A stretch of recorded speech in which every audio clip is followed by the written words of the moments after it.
Përshëndetje, shikues nderuar, jemi sërish në minutat e emisionit Poetikum. Personazhet që kanë marrë pjesë në emisionin Poetikum kanë qenë të larmishëm dhe gjithë secili me elementet e vet përbërës të veçantë.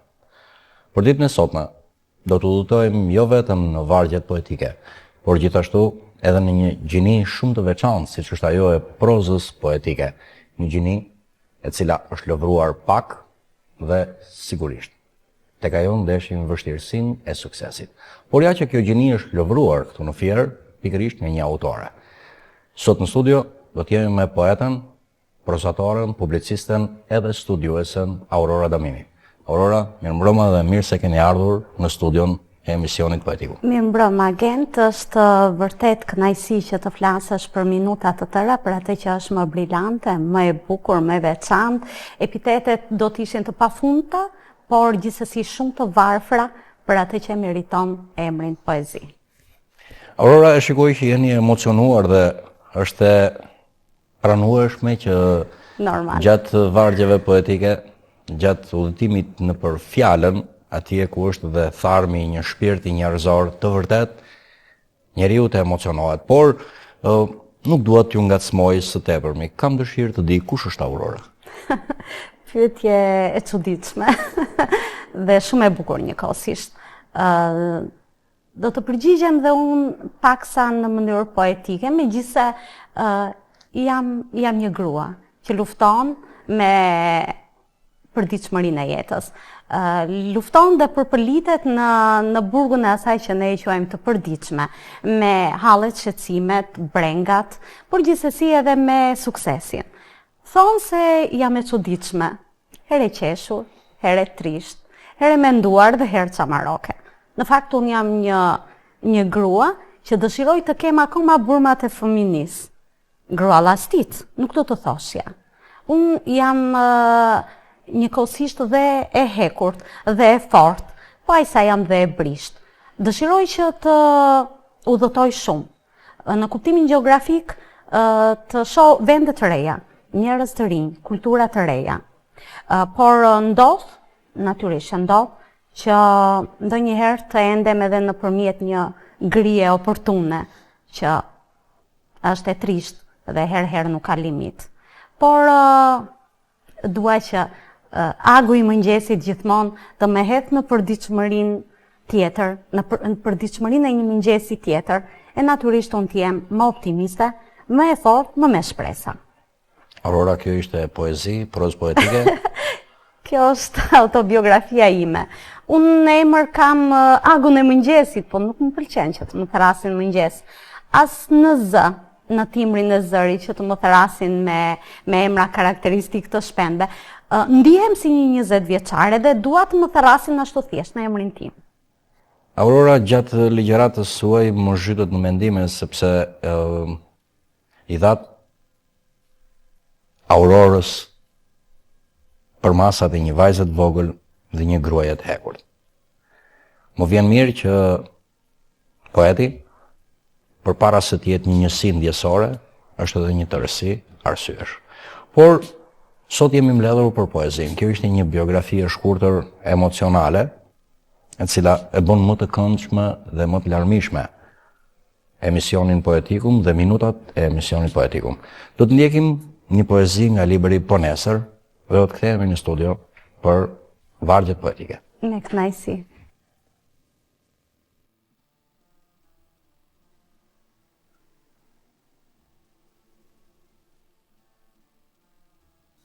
Sot përsëri dielli e derdhi ujvarën e artë. Përsëri universi planeton me qiell. Përsëri bota mbetet e panjohur, përsëri lindin, jetojnë, vdesin, përsëri dashurohen, përsëri. Po nesër.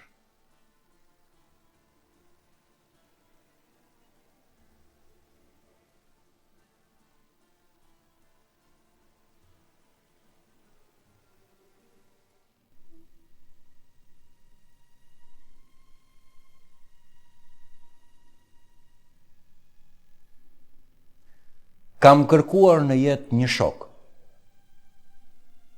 që ta kuptoj botën time, të më ndjej, të më përsos.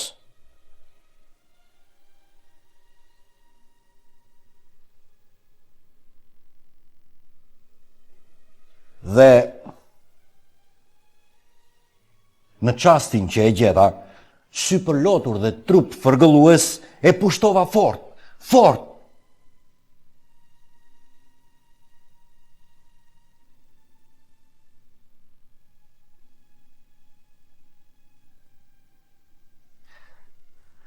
Se di pse në atë çast më kujtua Kolombi, që i gëzuar nga fund raskapitjet, pa thirrur tok. Tok!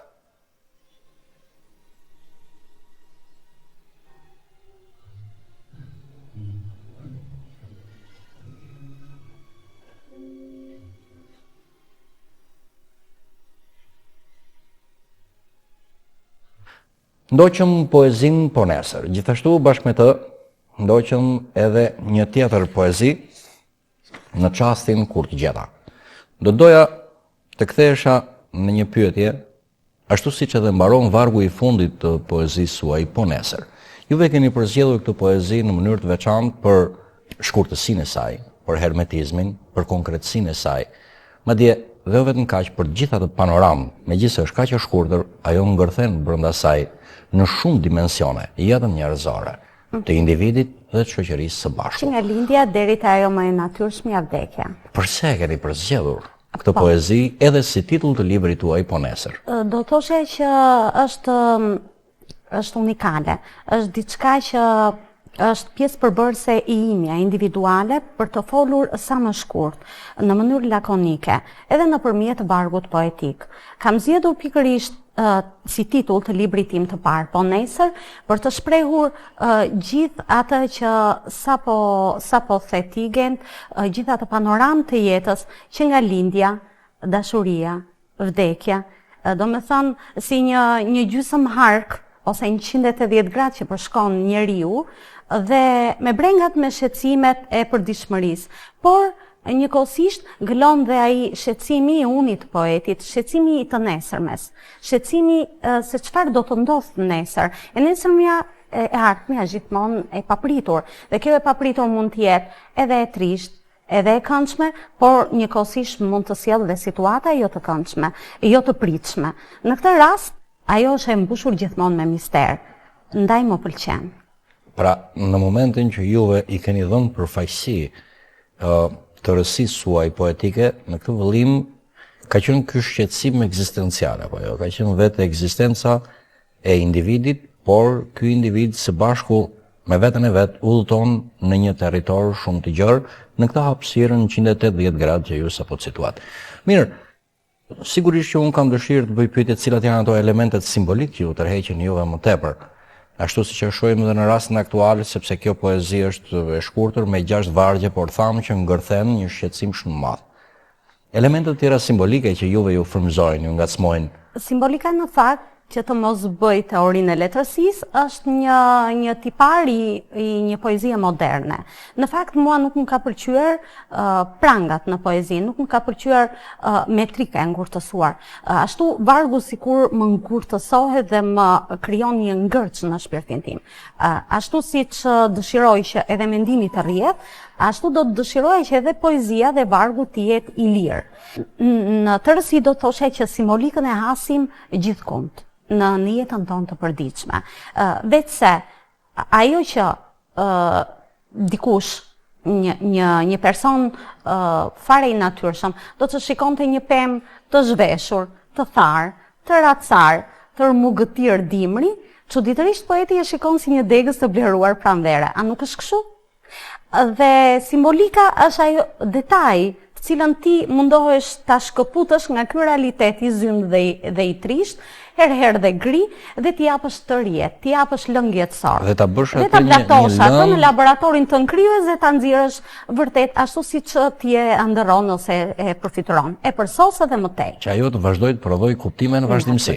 Natyrisht. Përveç detajeve të gjethes, të kalit të bardh, të mëngjesit, të aurorës, Është natyra që ime. juve i mbartni në vargjet tuaja. Është vërtet, element të simbolit janë kalibar. Në ato ëndrat plot mangthe të përgjakshme, që herë na trëmbin natën, unë shikoj ekzistencializmin, ëndrat, kalin e bardhë të adoleshencës.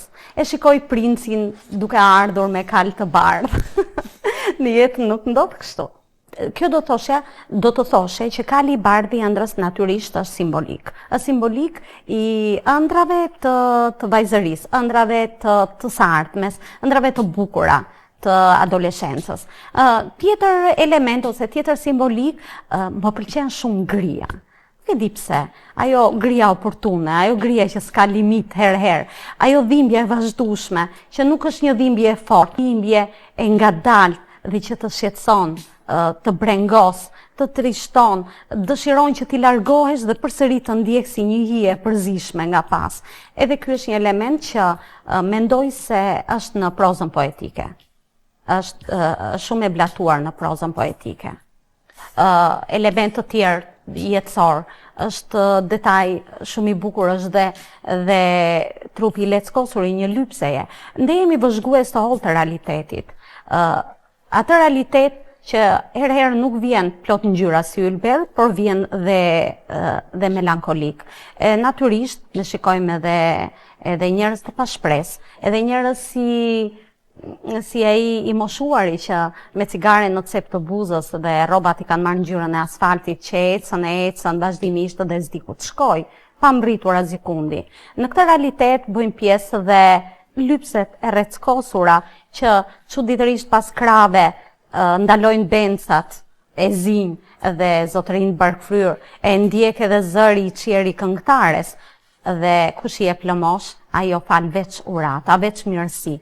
Çuditërisht, në këtë trup të leckosur unë kam vënë një zë të paqë, një zë të ngrohtë, një zë njerëzor, një zë human, zërin e gjyshësime, zërin e të afërmve të mi, të cilat më kanë blatuar mua me dashurinë dhe humanizmin për njeriun. Pra thelbi i gjithçkaje në kahun në cilën zhvillohet jeta është dashuria. Është dashuria, natyrisht. Të ndjekim një biografi të shkurtër të krijimtarisë së poetes Aurora Damini, dhe për të pyetur paksa për atë brengën, për atë shqetësimin e brendshëm që e bën Aurorën të udhëtojë dhe të mbetet rob i fjalës, rob i vargut. Kthehemi në studio pas biografisë.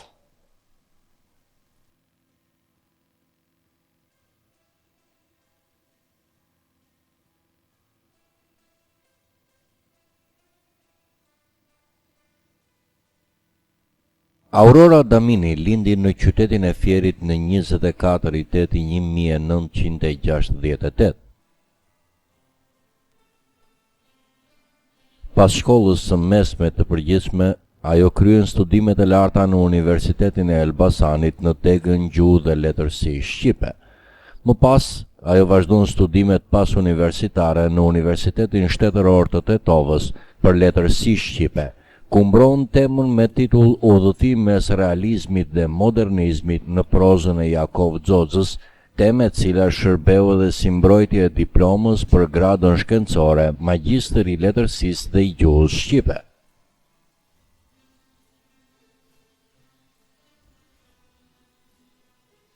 Gjatë kësaj kohe ka punuar si mësuese e gjuhës shqipe në shkollat nëntëvjeçare dhe të mesme të qytetit.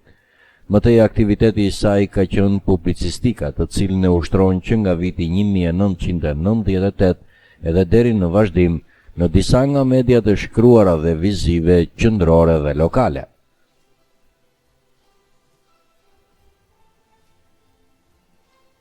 Aurora Damini është gjithashtu autore e disa tekste këngësh për fëmijë dhe të rritur, ku ka fituar edhe disa çmime. Vëllimin e parë poetik e boton në vitin 1998, vëllim i cili mban titullin Po Nesër. Më pas edhe shfaqet përballë lexuesit fjerak me vëllimin Kali i Bardhë i Ëndrës, në gjininë e veçantë dhe të rrallë të prozës poetike.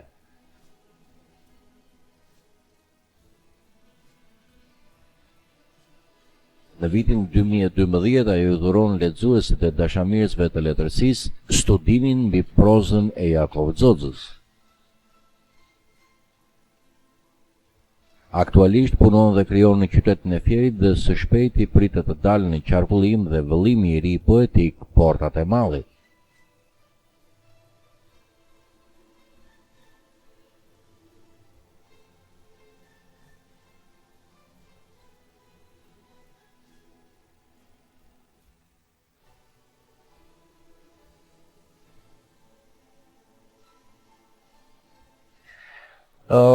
Biografia në shpalosi aktivitetin letrar të poetës dhe studiuesës Aurora Damini.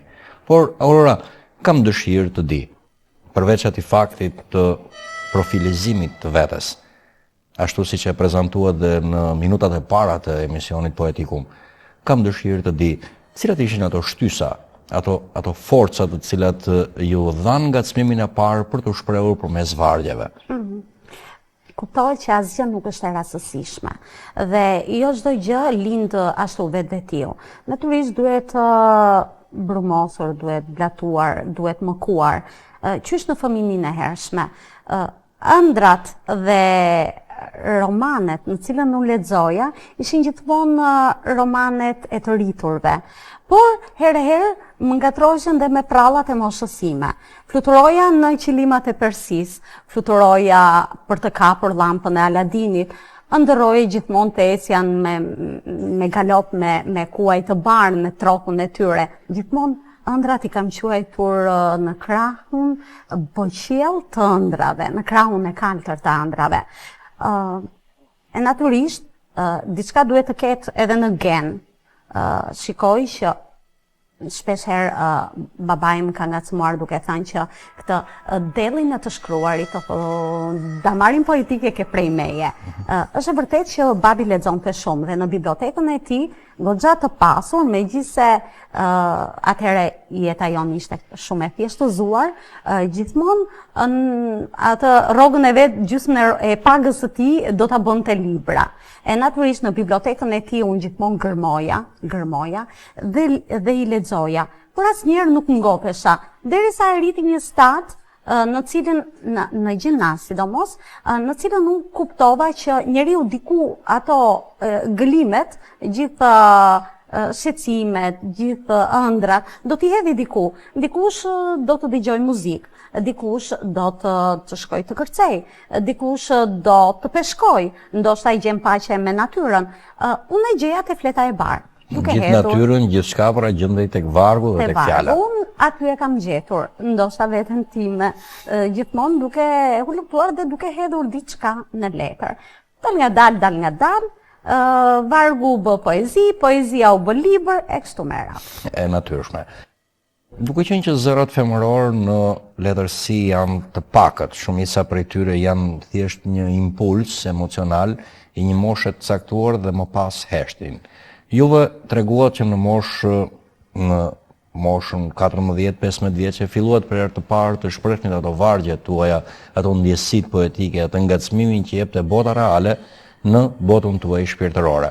Por e vazhduat dhe mëtej si një risi për letërsinë fjarake, por gjithashtu edhe si një ngacmim i fuqishëm në poezi, sepse jo të gjithë e mbajnë këtë vrull poetik derisa mbërritet në një moment të saktuar. A ka diçka të veçantë në krijimtarinë tuaj që ju përbën, pra që mund ta quajmë një vokacion letrar? Do të thoshe që uni femëror në letërsi është vërtet i pakt. Unë jam dakord me atë çka the ti.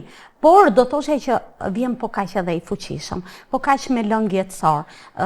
Të më ndjesh sepse je gjini tjetër, por do thoshe që janë më të ndjera femrat poete dhe prozatoret femra se sa meshkujt. Nuk e di, po ndoshta mënyra e trajtimit të tyre mua më ka bërë shumë tepër përshtypje se sa cektësia mashkullore. Kjo nuk do thotë që unë jam kundër prozës ose poezisë mashkullore. Normal që jo. Për juve nuk ka rëndësi këndvështrimi i personazheve, i heronjve, se si paraqiten qoftë në një shkrimtari çfarë doshum apo shkrimtare. Ose shkrimtare. Për mua rëndësi ka që të realizohet bukur, të realizohet me poetikën brenda, sepse edhe proza, po nuk pati poetikën brenda, nuk mund të quhet prozë. Proza mirë, por ndonjëherë do thoshë Aurora që edhe ndjeshmëria e tepërt, ashtu siç ndodh rëndom në letërsinë femërore, sepse jo më kot unë veçova të rralla janë ato femra që kanë vazhduar dhe garojnë me dinjitet në krijimtarinë poetike. Shumica prej tyre janë pjesë asaj ndjesisë së rënduar, të dhimbjes, të trishtimit, dhe gjithçka mbetet këtu. Por ama poezia në veten e saj nuk është vetëm ndjenjë, ajo është njëkohësisht një punë me fjalën, është njëkohësisht një punë me stilin, është njëkohësisht një punë me përmbajtjen, me mendimin që përcjell. Po, është vërtet. Por unë do të thoshe që poetet femra ose romancierët femra vërtet mund të jenë të pakët në numër, po do thoshe që uni tyre ose zëri tyre është i fuqishëm. Ato nuk japin persijati vetëm elemente autobiografik në poezinë ose në prozën e tyre, por natyrisht janë dhe qytetare, duke përcjellë edhe shqetësimin qytetar, shqetësimet urbane brenda romaneve ose brenda poezisë së tyre. Kjo do të thoshe që me të vërtet poezia ka realizuar edhe misionin e vet fisnik, sepse nuk kemi të bëjmë këtu vetëm me persjatje, me botë brendshme shpirtërore të pasur etj, me ysoren, por do të thoshe që poezia duhet të jetë dhe toksore. E tillë mund të jetë edhe më frutëdhënëse dhe më harmonike.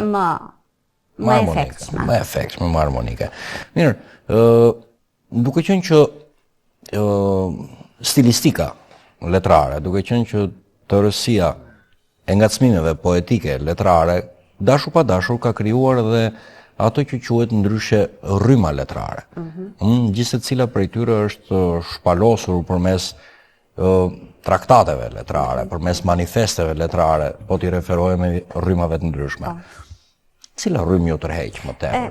Cili vizion poetik dhe letrar ju tërheq? Ne të dy kemi mbaruar për gjuhëletërsi. Dhe natyrisht që t'y hym këtyre elementeve të hollësishëm të rrymave apo gjinive letrare apo zhanreve letrare do ndoshta një hapësirë dhe një kohë më e gjerë. Por unë do të thoshje që rrymat e reja të shekullit të 20, që nga surrealizmi, ekzistencializmi apo realizmi magjik, do thoshe elementet ose plejada e autorëve të realizmit magjik dhe realizmit të dy brigjeve, siç është Miguel Asturias me Weekend në Guatemala ose Zoti President, janë më afër botës sime. Po kështu do thoshe edhe zhanri shumë i rëndësishëm dhe shumë i dashur për mua, ajo ndërthurja e bukur midis poezisë dhe prozës, që në firë për hir të së vërtetës nuk është lëvruar shumë. Jo vetëm në firë, por edhe përgjithsisht në letërsinë shqiptare. Në letërsinë shqiptare. Njohim vetëm prozën poetike të Faik Konicës, Manasirin e dashurisë më ka bërë shumë përshtypje të Nashoj Orgaçit dhe natyrisht kanë qenë ato impresionet e para ose impakti i parë, të cilën më kanë frymëzuar mua që kam gjetë veten te ky zhanër, sepse është me të vërtet një gjini shumë e dashur për mua. Kemi ndërthurjen këtu dhe të poezisë, por poezia pa ato prangat e metrikës, por kemi edhe lirshmërinë e vargut prozaik. Sigurisht, po të flasim për lëvizjet dhe rrymat letrare, po të flasim për gjithë emocionet që prodhon letërsia gjatë leximit, do duhet një kohë gjatë, por ndërkohë mos harrojmë Aurora, kemi edhe shikuesin që na ndjek në minutat vazhdim, kështu që do t'i bëjmë atij prezent vargjet emocionuese të poezisë Ka dhe Kthim. Ta ndjekim.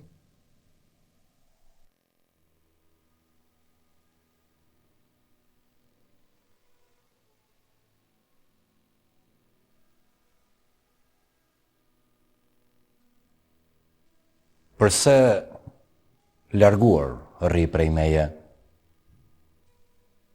nuk e ndjen trishtimin tim. Mos zbeh vallë ndjenja jote që harron ti dashurin.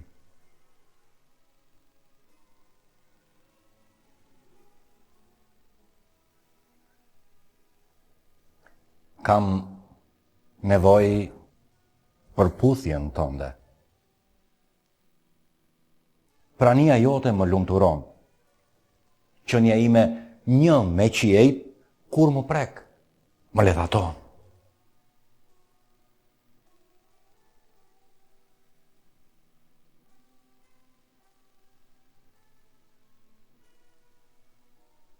Nuk shtyhen ditët më pa ty. Pritja e gjatë, po më lodh. Eja vetë dhe shpejt një fshi këta sy mbushur me lot.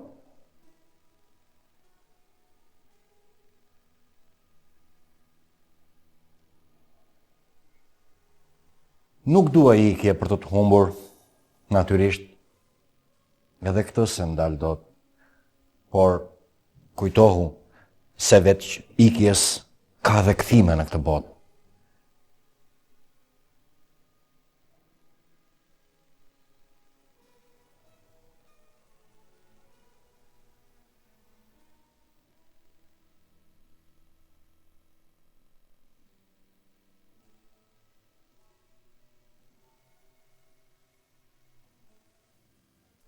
Ka dhe kthim.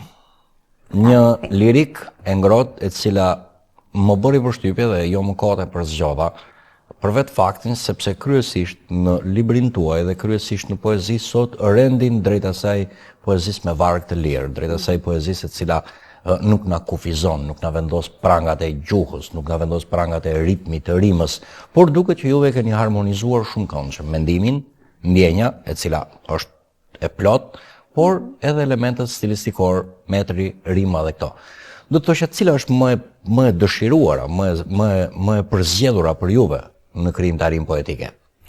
Në fakt, po të lexosh poezin e Pushkinit, do të shikosh që ai ka një metrik të përzgjedhur.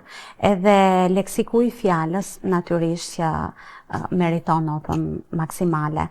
Ndoshta ato poezit e mrekullueshme të tij kushtuar Ana Kernës apo lirikat e bukura të Eseninit. Kujtoja çast të madhërisëm kur parasysh më shfaqet ti si një vegim i perëndisëm, si angjëll plot me bukurinë, ndalla jetë zhurmë kote në dhimbje brengash e mërzi, më grishte larg fytyra jote dhe zëri yt plot ëmbëlsi. Si ngrysa ditët gjithë me breng i zym dhe në shkret të ti, pa perëndi, pa shpresë këngë, pa lot jetë e dashuri. E nejse, etcetera. Do thoshe që poezia e Pushkinit, si edhe Eseninin kam bërë përshtypje, aty pavarësisht se është ngurtësuar, sipas rregullave të metrikës, përsëri ka një flatrim të mendimit dhe të ides. Në fakt, kjo është poezia që ideja ta ndjej veten sa më lirë, ndërsa fjala sa më ngushtë në poezi. Ndërsa unë do të thoshe që i dëshiroj të dyja. Edhe vargjet e lira të Migjenit më ka bërë përshtypje dhe kanë qenë një evolucion për kohën e vet, pikërisht sepse ai mendimin e la të rrjedh dhe në metrik ai bëri një luftë, në qoftë se do ta quaj në mënyrë metaforike, me metrikën, me ngurtësimin e metrikës. Prandaj krijoi dhe vargjet e lira. Për mua rëndësi ka që t'i jap iden. Nuk ka rëndësi nëse këtë e bëj me një metrik të rregullt apo me një varg të lirë. A kjo është thjesht një gjendje poetike e natyrshme? Zakonisht parapëlqej vargun e lirë. Nuk e di, vargun e lirë, po natyrisht të ketë edhe rimën. Poezi me varg të lirë, gjasat për të mos vendosur fjalën e duhur, është më e madhe se sa në poezin me varg të ritmuar dhe të metruar. I detyruar për hir të rimës të thuash të vendosësh. Jo, do doja të thoshja që a ka një punë rigoroze me fjalën autori gjatë ndërtimit poetik, gjatë strukturimit. Do të thoshja që duhet jetë shumë klasike dhe shumë fine. Edhe poezia me varg të lirë, edhe poezia që duket sikur nuk ka fare rim, nuk ka fare rregullat e metrikës, por ajo ka një ritëm të brendshëm. Në fund të fundit mendimi duhet jetë i pjekur mirë dhe fjala e vlatuar sakt. Kjo është edhe çelësi. Do doja të ndjekim një video, një etyd poetik me vargjet e poetes Aurora Domini. Do të kthehemi në studio për mendimin rreth kritikës letrare. Ta ndjekim.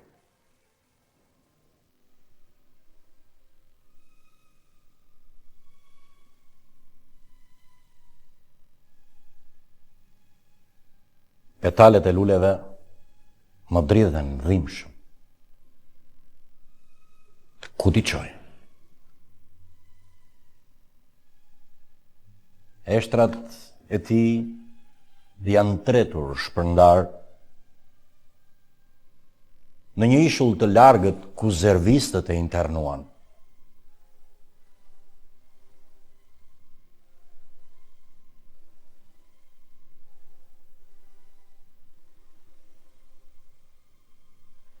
Gjyshin tim e lan pavar.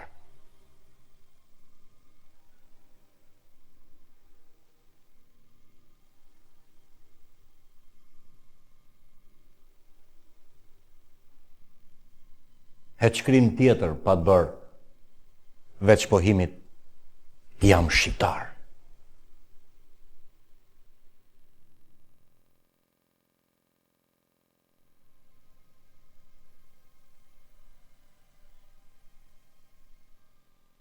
Aurora, përveç krijimtarisë poetike, një gjini shumë e veçantë, ashtu siç e prezantuam edhe në fillim të emisionit, është edhe proza poetike. Kuptohet, nuk lëvrohet shpesh proza poetike, sepse është një gjini njëkohësisht midis vargut të gjatë, prozës, rrëfimit, por njëkohësisht edhe ndjesisë poetike.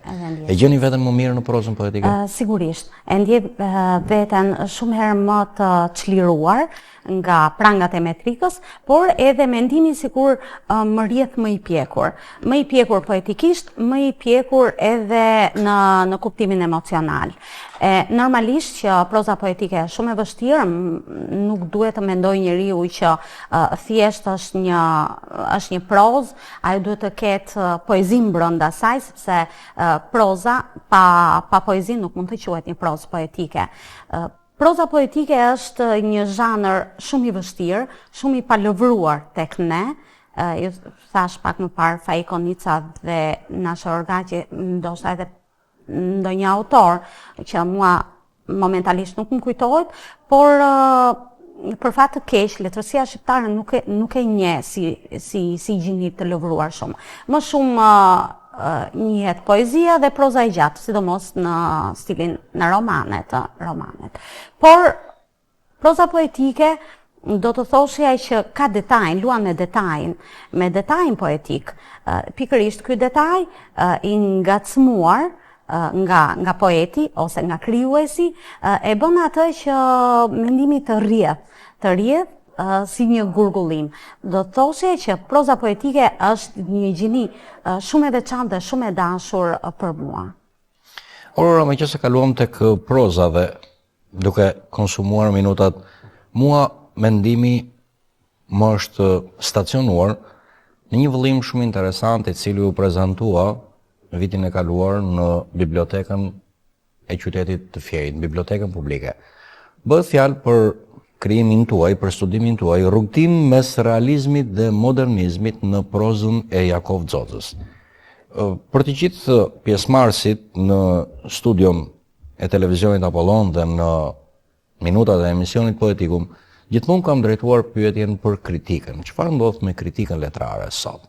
Cilat janë zhvillimet letrare sot? Është për të ardhur keq, qysh në gjenezë, kritika letrare nuk u lëvrua me atë forcë dhe me atë vijshmëri, siç lëvroi edhe gjinit apo zhanret e ndryshme të letërsisë, siç ishte poezia, proza poetike apo dhe romani.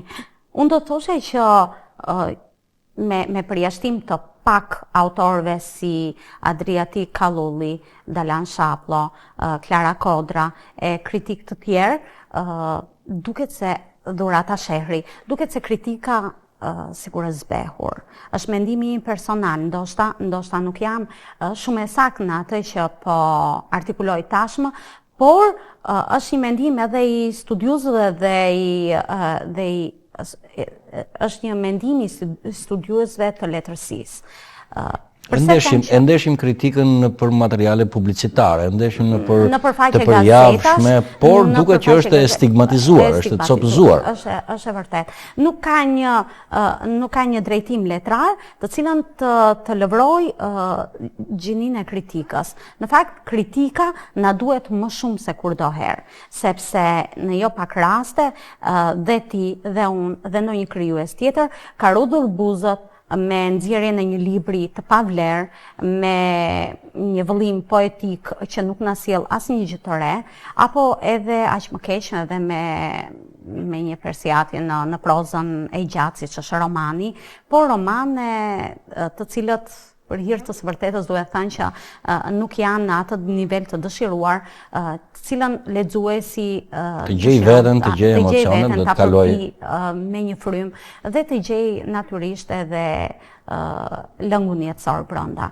Kjo për shkak se politikat ose libri artistik është i humbur i ekonomisë së sotme të tregut. Për fat të keq, shtëpitë botuese, duke qenë edhe të stigmatizuar ose të privatizuara, rendin të botojnë, por nuk din se çfarë botojnë, sepse nuk kanë një bërtham shkencore të cilët duhet të selektoj natyrisht gjithë materialin që vjen në këto shtëpi botuese.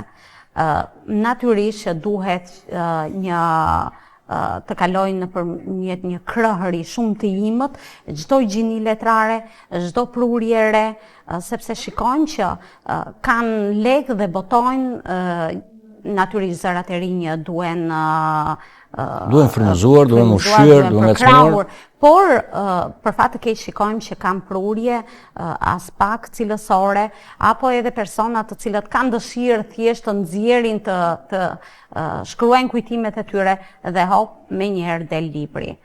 Me këtë nuk jam fare dakord, ndoshta edhe politikat e marketingut apo e shitblerjes së librit sigurisht që ka ato rolin e vet. Ka rolin e vet frenues, ka rolin e vet negativ. Çdo krijues i mirë përpiqet që të nxjerrë sa më pak libër, aq më tepër ai që investon me fondet e veta, natyrisht ndihet jo i përkëdhelur i jetës, për të shkruar një libër të arrirë, një libër me të vërtet me vlerë dhe në dorë Aurora, pasi ky është një problem shumë i gjerë dhe mund të diskutohet duke pasur një tërësi elementesh, komponentesh në problematikën e saj, që nga politika shtetërore dhe deri tek administrimi nëpër kioska apo kudo që tregtohet libri, gazeta dhe diçka tjetër. Por në dorë kam pikërisht ato që prezantova në fillim të kësaj pjesëze të emisionit poetikum, rrugtim mes realizmit dhe modernizmit në prozën e Jakov Xoxës. Në fakt, gjatë gjithë studimit të këtij libri, i cili është shumë i këndshëm për hir të së vërtetës, kemi të bëjmë së pari me një punë kritike. Është një punë kritike serioze, por kemi një grumullim të gjithë letërsisë dhe krijimtarisë prozaike të mjeshtrit të prozës Jakov Xoxës. Por që nga titulli ndeshim atë idenë shumë të veçantë, nga realizmi te modernizmi. Nuk është kapur nga askush tjetër. Çfarë ju tërhoqi që e ndërtuat këtë strukturë dhe pse Jakov Xoxë?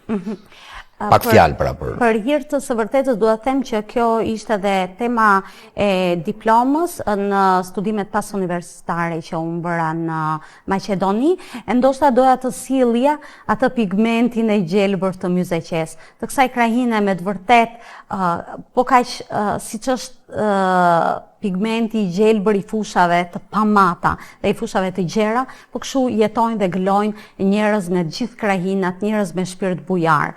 Do të thoshe që Jakov Xoxa më ka bërë përshtypje, ka qenë një shtys e fëmijënisë sime që kur kam lexuar Lumi i vdekur apo edhe më vonë Lulja e kripës dhe romane të tjerë të tij, por do të thoshe do të ndalesha më shumë tek romani i parë Lumi i vdekur. Është me të vërtet një thesar dhe jo unë, e kam thënë dhe në intervista të tjera që ndoshta të tjerë studiues do të dinë çka të marrin nga Lumi i vdekur, sepse është një pasuri me të vërtet gjuhësore, etnografike, është një pasuri kombëtare, do thosha.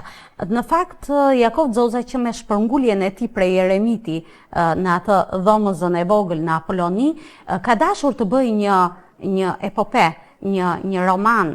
Ai ka nisur mendimin e parë e kishte për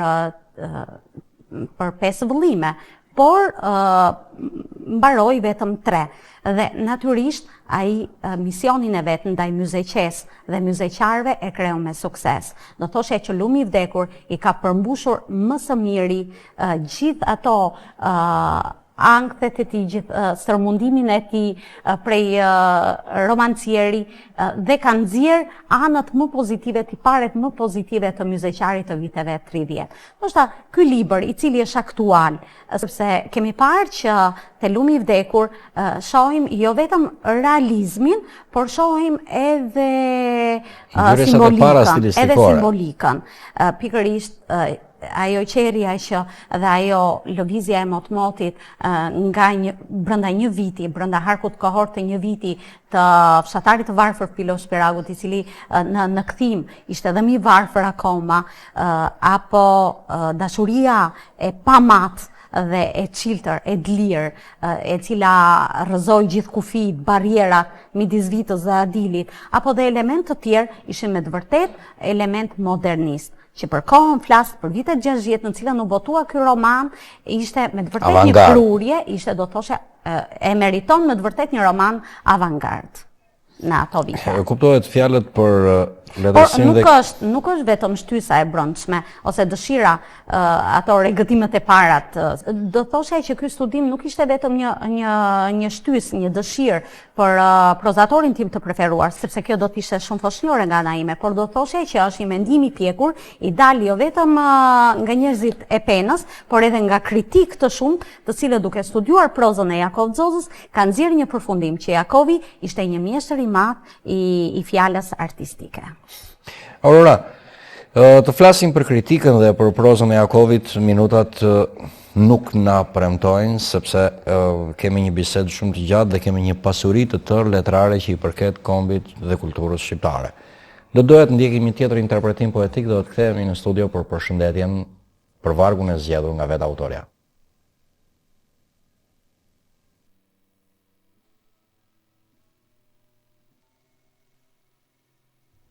Flokërën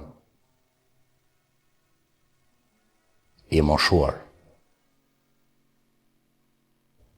ecën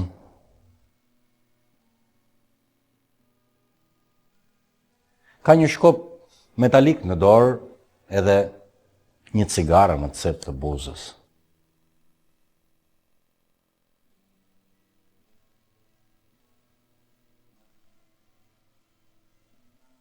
Ecën nga njëri skaj i qytetit në skajin tjetër, ecën krejt vetë.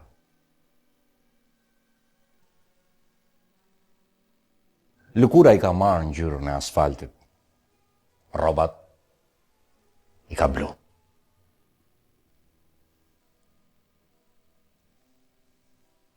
Unë nuk e di se kush është dhe ku shkon. Ashtu, kërrusur në dhimbjen e vet.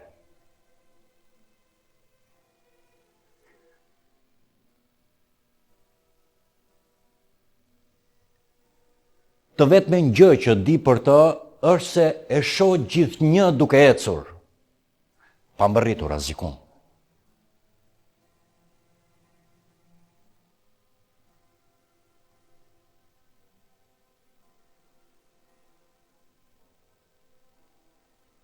Jemi në minutat e fundit e emisionit Poetikum. Keni diçka tjetër për të na thënë? Po do thoshe që në lidhje me poezinë, gjithmonë, me atë të cilën e kam mbledhur. Poezia është magji. Poezia është e bukur. Është ajo që t'jep serotonin e ditës. Serotonia është molekula e humorit. E pikërisht këtë do thoshe që pa poezi, pa të poezinë e jetës, njeriu nuk mund të bëj. Dikush ka fatin e mirë ose fatin e lumtur, të cilën ai dita blatoj fjalën dhe dita het në varg. Dikush jo, e mban përbrenda, thellë shpirtit të tij. E rëndësishme është që gjithkush ose një poet i mirë të di se çfarë mban ai brenda shpirtit të tij, të di se çfarë gëlon më tepër, ndjenjat dhe impresionet e tij, por natyrisht të jetë dhe toksor, i lidhur me përditshmërinë, me problemet dhe shqetësimet e përditshme të njerëzve tanë, me problemet urbane që na shqetësojnë. Pra, letërsia e ndryshon botën e njeriut, po ashtu dhe të autorit. Ky është mendimi juaj. Letërsia është një luftë e vazhdueshme dhe kjo luftë nuk ka fitues. Dhe poeti dhe poezia të dy janë fitues. Kadareja thotë që ndonjëherë realiteti arrin ta vras realitetin letrar. Ndërkohë, letërsia i ka bërë vetëm mirë këtij realiteti. Sepse dikush dua ta mbyll mendimin, dikush i ka cilësuar poetët si qenie hynore, të paritshme. Ai, duke dashur të ndaj botën, e ka cilësuar në botën e parë ndodhen ngjallësa, në botën e dytë njerëzit e zakonshëm, në botën e tretë gjenit. Diku midis gjenive dhe njerëzve të zakonshëm ndodhen ata, poetët. Aurora, është kënaqësi që ju pata në studio në minutat e emisionit poetiku. Ishte shumë kënaqësi dhe të faleminderit për ftesën dhe suksese dhe për emisionet e tjera. Edhe ju e falenderoj. Shikues nderuar, poezia është ajo e cila ndryshon botën emocionale të njeriut, botën emocionale të lexuesit dhe të shkruesit. Ajo e bën botën shpirtërore më të bukur. Ka një mesazh gjithmonë i cili mbërrin drejten në shpirtin tuaj, në zemrën tuaj, në vizionin tuaj. Ajo është poezia. Në studio sot ishim me poeten Aurora Domini. Ju përshëndesim deri në emisionin e ardhshëm. Mirupafshim.